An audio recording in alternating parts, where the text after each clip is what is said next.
Stokastic, here we go. It's your old pal EMac coming to you with Gundackers. We talk a little NHA, no house advantage, NBA this afternoon. It's going to be a no house kind of afternoon. They just did the NFL no house advantage show. And then coming up at 4:45, we've got the deeper dive with Dave Loughran and Alex Baker. That's right. Osmo himself is going to make an appearance. Then you got Greg Ehrenberg along with the special guest taking you all the way up to lock and an extra 30 minutes, all brought to you by No House Advantage. So that's what we're talking about today. Gun, how have you been? How have the holidays? You got any big New Year's Eve plans? Perhaps, wait, you're going to have some Bang energy drink and play video games.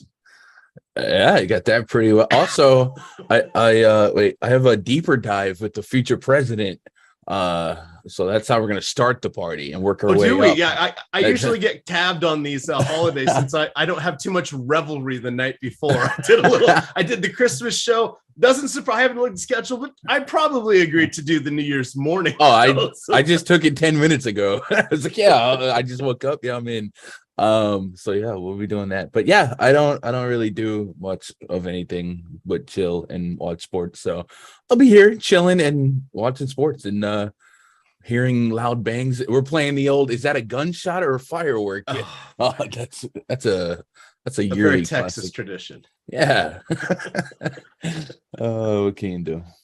All righty. Well, let's see what we got here today. As you get into the DFS shows, you're going to be talking about loads of Orlando. Of course, they have just 8 players active tonight. They've got a bunch of players suspended. You also have I'm blanking on it. So Killian Hayes is going to be out for 3 games for Detroit. Hamidou Diallo is out as well, but that's not going to impact us too much here. We'll see if anybody pops up on that, but we're going to talk about the 2 different formats here on No House Advantage. The one we're going to focus on is their tournament format. So what you do there is we get to pick from about 200 different player props. We will get to choose over or under, and then we will put those in our card and rank them with the confidence points 10 through 1. If we get those correct, we get those points. Those points score against the other gamers in the contest. So that is no house advantage. We're playing against peer-to-peer, right? The other format is versus the house, self-explanatory. So for those of you that are in sports that have not, or states that have not yet become enlightened and allow sports wagering, you can build out player prop parlay cards, 2, 3, 4, or 5 questions on those cards. The more you put, the more you get right, the more you win. Go 5 for 5, you get 21x over there. If you haven't signed up yet, go through the link below us here in the YouTube description. That will allow you to get a deposit match with your first deposit up to $100. The versus the house, those props, they're dynamic. They move. They change with injury news. What we're going to talk about today does not change. They're static. Why is that? Think of them like salaries. The other DFS sites don't change their salaries once they've been posted for injury news. This is the No House Advantages version of salaries. So let's kind of jump on in here. We also have free projections. I'm going to drop that link here into the YouTube chat. You can get to these over on the Stokastic page. You just go to the NBA dropdown, hover over that. Go to the next drop down, hover over free NBA DFS data, and then click on No House Advantage. You'll see there are 3 tabs now. Versus the house, that's live updated. These update about every 5 to 10 minutes to go against the house. And we're going to focus on the pick'ems today. The 3rd tab is optimal lineups. We actually build out the best 500 or 600 optimal lineups for you each day. So first one we got here, Gun, we're going to talk the unders, and then we're going to talk to the overs. But Rudy Gobert, we have him for a PRA of 26.5. No House Advantage, and their static line has it for 33.5. That's like an 88% success rate that he falls below that. He's going to have to deal with Giannis. You liking this one? You feeling Rudy's a little more focused on defense tonight than he is on PRAs? As somebody who's rostered him DFS, I don't know what he's focused on other than losing me money. But yeah, no, this is not a super optimal spot for him, at least scoring wise. Milwaukee typically pretty tough in the paint to score on, and he's a guy that's not a big scorer as it is. So I'm full agreement with this under. Tough spot interior for scoring. That's about where he's going to score all of his points. And do we think he's going to get 20, 30 rebounds? Hopefully not. So I'm on the under as well. I may not be like 88% confident, but I'm certainly way more than 50%. So I agree with the under. All right, so we've got that one, and then popping up next is Jordan Poole. So we actually have a filter here. We can sort by player name. So Poole has, well, to say he's disappointed is an understatement, at least from a fantasy perspective. Since Steph Curry is out, he's only had 140 fantasy point game. However, don't look now, but the Warriors have won 3 in a row, and they like 5 and 7 since they've been without Curry. They've played well as a team. They had that surprise Christmas victory here, but it's certainly been more of a team effort than any one individual player. Here we've got a couple choices here. I would lean towards the Poole rebounds 4.5. Is the line we haven't projected for 2.9. This one is sort of how Gunn felt on the other one. I feel more like about a 60-40 on this one, just because he's going to be out on the floor so much. That's the challenge. A few things go his way, he gets rebounds, right? And that's something that is a little just when you're going to see somebody on the court for that many minutes, it's just an issue. Now, who's he going to be going against? Well, Draymond's going to be out there, Looney's going to be out there, Nurkic's just going to be out there. There's plenty of other rebounders out there. But if this was a Steph Curry spot and it was 4.5, we'd probably be talking about how we were going to take the over. So different players, different types. You land in the same spot here, God. And then go ahead and pick one of your own, since I'm leading the witness, people. Oh, I like this. Portland will bring the pace down a little bit. Portland's been bottom 5 in pace, and on the season without Steph Curry, Jordan Poole represents 3.7% of total rebound opportunities, the lowest on the team by a country mile. So that's an incredibly low number. So the stats would push me towards the under. I'm with you. Anyone on the court for 35, 40 minutes could catch some long rebounds off the steal, and it can be Trolley at a number that's not, lower than 7, 8. But the stats, the numbers, everything's pushing me to like in the under here. So I'm with you on the Jordan Poole under rebounds. The list, I guess you said pick one. Vucevic comes up next on the unders at 12.5 rebounds. Pretty hefty number for most centers in the league. Vooch rebounds well against Detroit, another pace down spot. Has cleared this number, so it's not a warm and fuzzy click. But I guess because of the pace down spot, I would lean the under, but no confidence there. So that's something that I would personally push down a little bit further. And then nothing else is like screaming at me on the unders here. So if you want to look at the overs. All right, one last one. We're going to besmirch the good name of Dante DiVincenzo here. His PRA is 26.5. He's averaging his per 36 is what we kind of want to look at, since he's only averaging about 22 minutes per game. But now he's in, the starting lineup and getting a lot more minutes. He's healthy finally, and helping to fill the missing void by Andrew Wiggins and Steph Curry. If we look at his last 3 games, he's played 32, 30 and 39 minutes. So this one is kind of a borderline one. If we look at his if he plays 36 minutes, he comes in about 23.5. So I just wanted to call that one out, that for him, a lot of things are going to have to go right for him to get that number. He's going to have to take some shots. In his here's his last 4 games: 11 field goal attempts, 0 for 4, 12 field goals attempts, 2 for 5, right? So he's willing to pass the ball. He's willing to go with the hockey assist, all that stuff. He can get there if he needs to, but there's, we get that going wrong. We maybe get a little foul trouble. We get somebody else on the team getting hot and he's going for assists, which takes more time to add up than points, right? So there are ways for him to go under. I don't know that that's an 80%er, but I would take the under on that. But as we mentioned, somebody's going to be out on the court for 35 minutes. There's going to be a chance to get some county stats.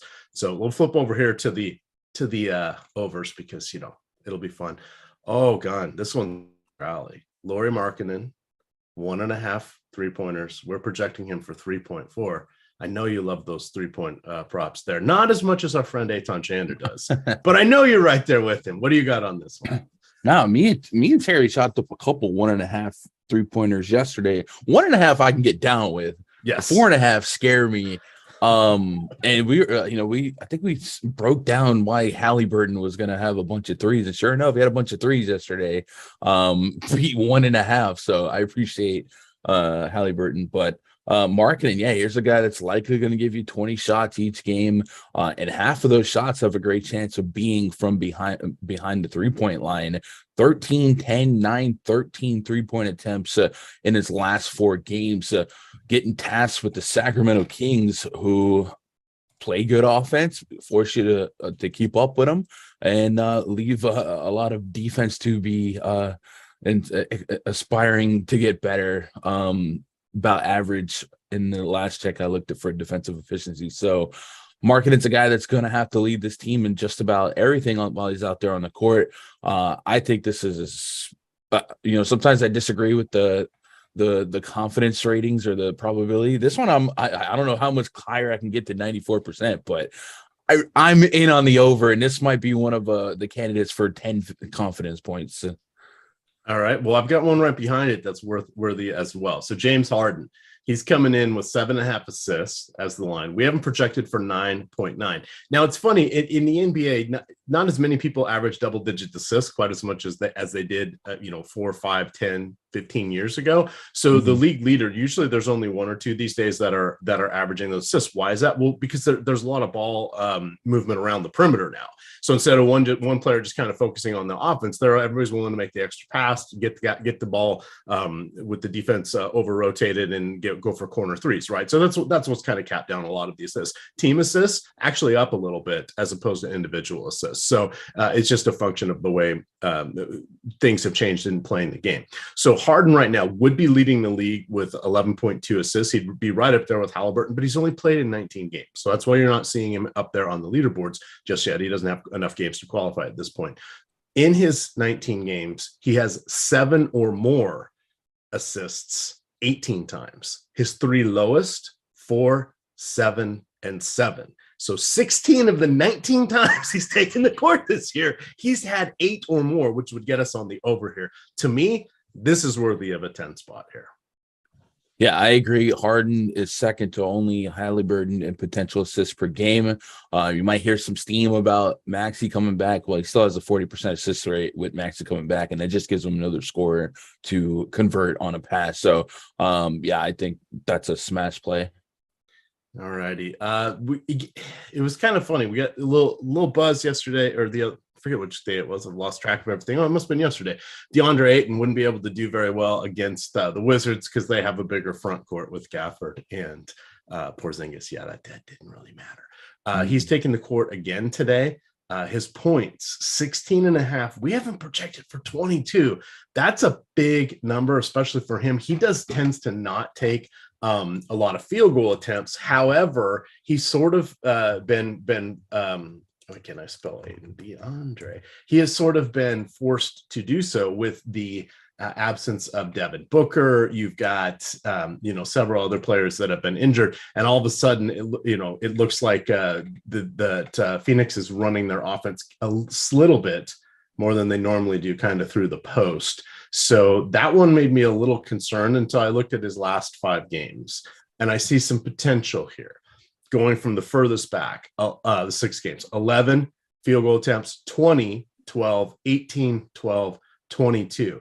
In his prior 9 games, he was above 12, 4 out of 9 times. So he's in like 15 was the best. So he's getting more shots. We know he takes shots close to the rim. Or they're on putbacks, etc. So he gets a high percentage. I think he's averaging like 60%. I'll look that up. But he's someone I'm okay taking that particular prop on. Where normally I'd be pushing against his points, or I'd be cautioning them, careful on his double-double. Sometimes he doesn't always get there, or his PRA of 30. It's going to be a bit of a stretch. He's averaging 62% this year. Pretty good. Do you like, obviously you're going to like that one. And what else is kind of popping up here for you? Without Booker, his usage rate is going to really close to 30%. Zion assists is up here. That's something I haven't been dabbling with. I usually just take his points without Ingram. Tyler Hero 3-pointers made 2.5. Another low enough line, 1.5, 2.5. I'll dabble with Tyler Hero against the Denver Nuggets. 7, 8, 10 double-digit shots will likely be 3-pointers. So I don't mind grabbing a little bit of exposure to that.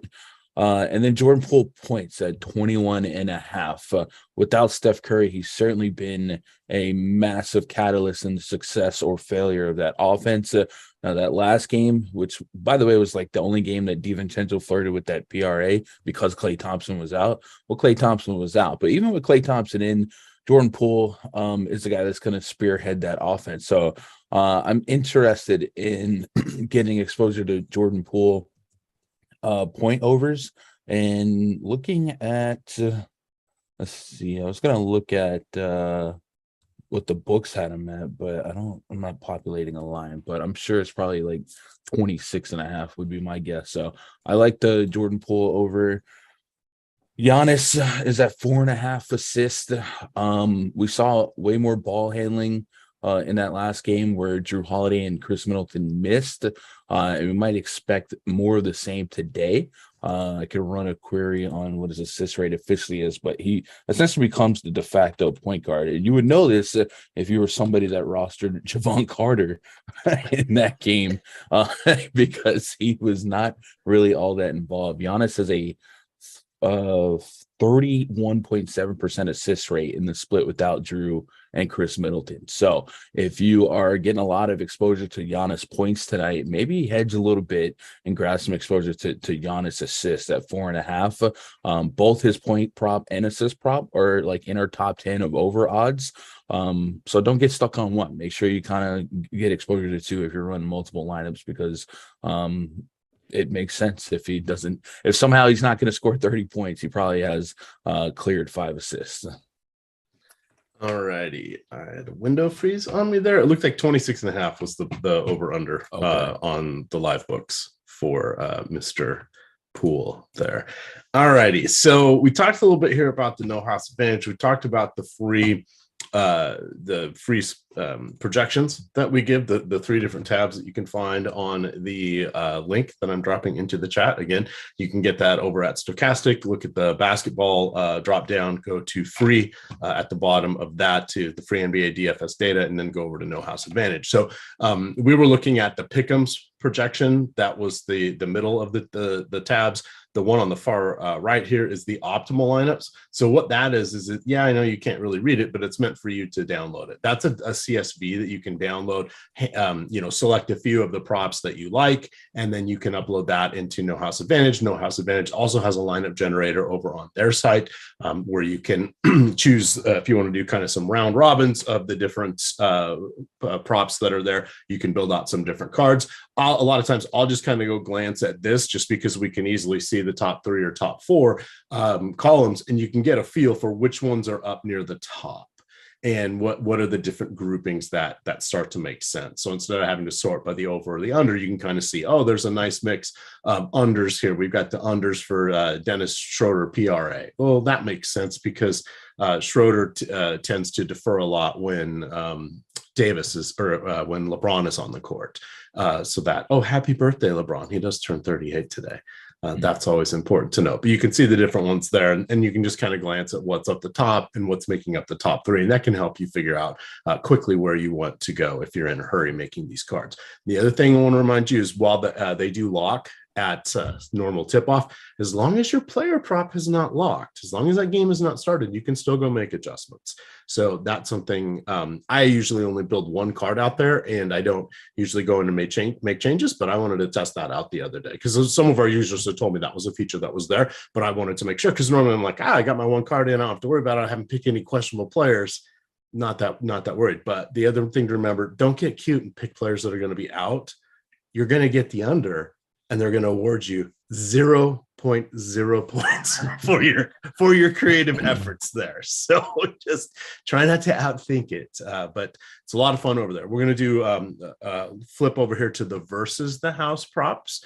I'm going to throw out a few here. We'll see if Gun's on board. But right next to it, we've got the active, accurate projections coming out for each of these statistical categories are coming from the Stokastic DFS model. So that's also feeds our sister site, Odd Shopper. It also feeds our new product, NBA Bet Pro, which allows you to look at No House Advantage and a variety of other sites and sports wagering books. So this is kind of the wave of the future. But the nice thing that a lot of these books are doing, and a lot of the DFS sites, they're gearing things around the sports wagering via player props, which is just barely adjacent to what we're doing for DFS. So it's there's a lot of crossover, a lot of similarity, and it's a lot of fun.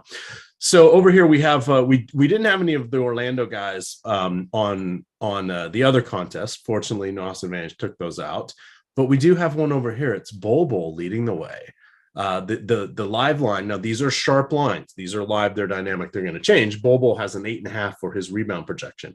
Stokastic has him for 9.9. We'll get a 65% over, or probability of that happening. Wait a second, you guys were just talking about 80 and 90% probabilities. Yes, those are on static lines, and that's designed for a contest to have, for people to have fun. This is real life. Anything above 60% is probably as good as you're going to get here. This one's at 66, so it's up near the top. How are you feeling about Bowl? And then one other caution I want to throw out for people. I'm concerned about Markelle Fultz minutes. I think almost everybody in the starting lineup is going to have to play upper 30s. Fultz is kind of capped out around 28. He's dealt with injuries throughout his career. I don't see him getting much over 32 tonight. So just throwing that out there as a cautionary tale. But how are you feeling about Bowl in this one? Yeah.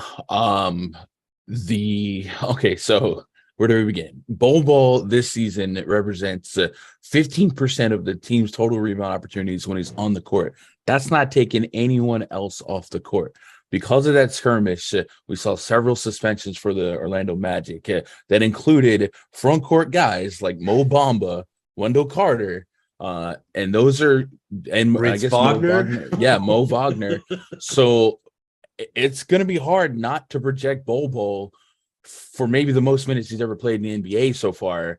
So if he's already a guy that is an elite rebounder, you now get more minutes, and you take out some of these other guys that were representing, for instance, Wendell Carter, also 15% of the team's total rebound opportunities when he's on the court. And so is Mo Bamba. That's a lot of rebound opportunities that Bowl seems like a likely candidate to make up. Now, I'm not saying now he's going to have 45%, but that 15 is probably going to get close to like 18. So this is a number that, like, if I had to come up with an arbitrary number, it might be 9.5, flirting with the dub. So this is a low enough number that this is absolutely my favorite number on the board, because I probably anticipate double-digit rebounds for Bowl. All right, I'm just looking it up. Over their last 15 games, Washington's actually a slightly above average rebounding team, but this is going to be all minutes, because all of a sudden you're like, well, what's going on with Porzingis, Kuzma, and Gafford out there now? Well, they're a little above average, right? So yeah. They're not the horrendous front court that they were a couple years back, but they're not overly intimidating. So that all works in favor of Bowl there. So if you guys, a couple things, if you haven't hit the like button yet, guys and ladies watching, I'm sure there's one or two ladies out there, please do hit that like button. It helps us out. If you guys also want to have some fun, you can get in on the Stokastic Hall of Fame. If you go to stokastic.com/avatar, or you go to the Stokastic homepage, look for the button on the upper bar that says social. You click on that, you download the Stokastic avatar, upload that into your DFS site of choice, and if you finish top 3 in any contest of 5,000 or more people, that's first, second, or third, not tied for $1 million on Showdown Slate, first, second, or third, but actual first, second, or third, you will get 30 free days of Stokastic premium access. So that's pretty cool. And then we support all wins. You don't have the avatar, no problem. Just tweet us at Stokastic HOF. You'll get your name in some shout outs. Laffy does these up and we use them on multiple shows, and then we are between shows, and then we also will shout you out on the different shows. So it's a lot of fun there. We celebrate all wins, large and small, but that's a couple ways we can give back to you and also celebrate the fun. It's a good time there. All right, again, let's look at a couple more and we can get on out of here, because we do have the live before lock coming up at 4:45. Let's see who is up here. Yeah, Klay Thompson rebounds. I'm not so sure about that. Dame Lillard rebounds, not the worst idea. Kevon Looney assists. I don't really like that one. What else do we have? I don't know. What do you got for me here? I kind of like the Kuzma over. on 7.5 rebounds. It's a 59%er. We've got him for 8.3, but I was pointing out there, or as Gunn said, there's a lot of rebounders that are missing on the Orlando front court. Kuzma and Porzingis are the two most active rebounders on the Wizards, and they also get the most minutes. Gafford is playing, 24, 26 minutes, even when he is starting. So that's kind of an interesting spot there. The only other real rebounder that they have is Rui Hachimura. Feels like there's a chance that this is a bit of an anomalous situation here, that maybe the models aren't catching all of it. That'd be something I'd be willing to take the over on. I use the word anomalic. Anomalic. Okay. Sort of like a seismic anomalic activity. I don't know if it's a word, but that's a word that I use. I think the Kuzma rebounds is interesting. That's the guy that's going to play deep minutes somehow, some way. Washington's only 5.5 point favorites. I don't understand that. Even if Beal sits, it was 4.5 this morning, so it's got a tick up, but still, even on the road, that doesn't. This is a Washington team that just beat the Suns yesterday. If I was a tinfoil hat guy, that would make me think Beal is sitting. And then, like you said, even if he sits, I got him as larger favorites. But so I think I would be more interested in Kuzma props if Beal was down. But the rebounds not necessarily negatively correlated. I'd just be more worried about the scoreboard. But yeah, I think the Kuzma rebound one is the least intriguing. I ran a Kuzma check, 11% total rebound opportunities with Bradley Beal off the court. So you're getting the double digits. You get 34, 37 minutes of play time. That would be an intriguing one for me to spin around. And then a lot of Giannis, like we said, without Drew, without Chris Middleton, this guy's 40% usage. Don't know that you're going to have warm and fuzzies betting over on 35.5 real points. But I mentioned his assist rate's pretty doggone high as well, floating around 30%. So if we can get a soft enough line on Giannis assists, I don't mind attacking that. But yeah, it is a culture shock to go from our pick'em conversations where we're like, 80%, 90%, and now we're like 55%. This is a little bit better than a coin flip, and that's why the pick'ems are so unique out there. So if you're not on the pick'em grind, get over there, man. It's literally free. So I'm trying to look up. Do you have Giannis's game logs? I want to say he's had 2 games of 45 or more points in his last 4. He's had 3, so he's had 3 of 42 or more in his last 5. Okay, so it's been up there without Drew and without Middleton.